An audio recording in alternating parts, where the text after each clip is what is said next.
हेलो नमस्ते आशा कर भल थे समस्ते आज गोटे न्यू लेटेस्ट हेयर स्टाइल को आपन स्वागत।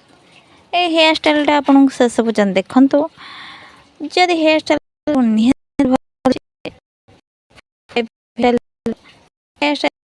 भल नुआ कर लाइक करदे कमेंट करदे शेयर करदे एंड सब्सक्राइब करदे प्लीज प्लीज सब्सक्राइब करी पाखा थिया बेल आइकन को प्रेस कर दियंतु जहाँद्वारा हम जिते वीडियो अपलोड करी आपन नोटिफिकेशन पड़ेगा आप इजिली देखिपारे।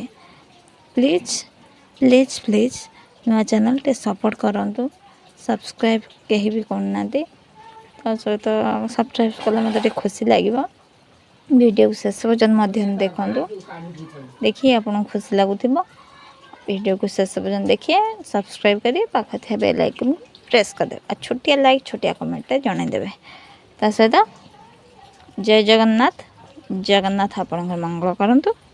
Thank you.